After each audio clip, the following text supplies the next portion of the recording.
শুভ সকাল সবাইকে। কাল থেকে শীত কিন্তু খুব ভালোভাবেই পড়েছে। কিছু মানুষের কাছে এই শীতের দিনগুলো কম্বলের নিচে থাকতে থাকতেই চলে যায়, আর আমার মতো এরকম বাচ্চা কাচ্চার মায়েরা সারাদিন বাচ্চাদের পিছনে কাজ করতে করতে চলে যায়। কি ঠিক বললাম তো? আমি নিশ্চয়ই ঠিক বলেছি, কারণ এই কথাগুলো একদম বাচ্চা কাচ্চাদের মায়েরাই রিলেট করতে পারবে। শীতকাল হোক বা গরমকাল, বাচ্চা কাচ্চাদের কাজ সারা বছরই সমান, বরঞ্চ শীতকালে কিন্তু বাচ্চাদের প্রতি কাজ আরো বেশি বেড়ে যায়। আর শীতকালে মায়েরা খুব বেশি প্রোটেক্টিভ হয়ে যায় তাদের বাচ্চাদের প্রতি, যাতে তাদের ঠান্ডা না লেগে যায়। কারণ বাচ্চাদের ঠান্ডা লাগা মানেই মায়েদের কাজ আরো বেশি করে বেড়ে যাওয়া। তো যাই হোক, আমি তো বাসায় এসেছি বেশ কিছুদিন হলো।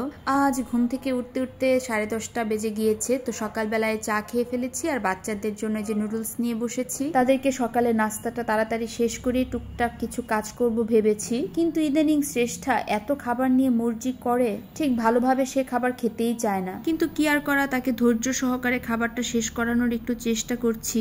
আর তার সাথে সাথে আমিও খাচ্ছি, ত্রিধাকেও খাইয়ে দিচ্ছি। আর এই দেখুন, ক্যামেরাটা অন করার সাথে সাথে তাদের চোখে মুখের এক্সপ্রেশন, দুষ্টামিতে কিন্তু দুজনেই ভরপুর। কিন্তু খাওয়া দাওয়ার বেলায় খুব ঝামেলা করে। শ্রেষ্ঠা ইদানিং খাবার টাবার খুব কম খায় বলে দেখলাম যে তার শরীরটা খুবই দুর্বল হয়ে যাচ্ছে। সে এখান থেকে সেখানে যাওয়ার সময় হঠাৎ করেই পড়ে যায়। এই নুডলস খাওয়ার শেষ পর্যায়ে অল্প একটু জোরে দৌড় দিতে গিয়ে এসে পড়ে গিয়ে থুতনিতে ব্যথা পায়।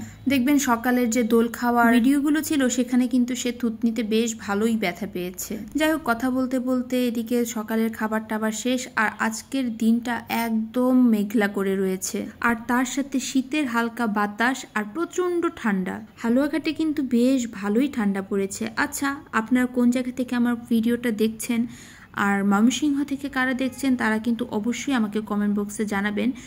আর আপনাদের এখানে কেমন ঠান্ডা পড়েছে তাও কিন্তু আমাকে কমেন্ট বক্সে জানাতে পারেন।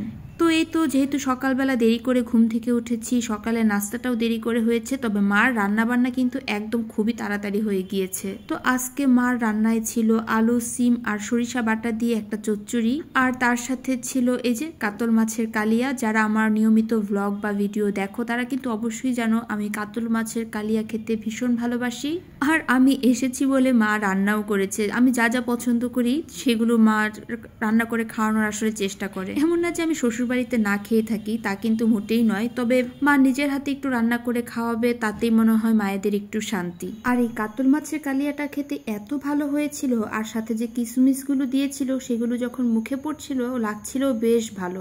আজকে আমার চুল, জামা কাপড়, খাওয়া দাওয়া এগুলো দেখে আসলে কোনো বিভ্রান্ত হবে না। মানুষ কিন্তু বাসায় প্রতিদিন সুন্দর করে সেজে গুজে থাকে না। আমি যেমন ছিলাম সেরকমই ভিডিও করেছি মাত্র। তো যাই হোক, দুপুরে খাওয়া দাওয়া শেষে আমি চলে গিয়েছিলাম আমার কাকির বাসায়।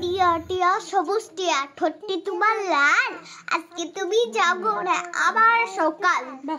টাটা, তোমরা ঘুমাও।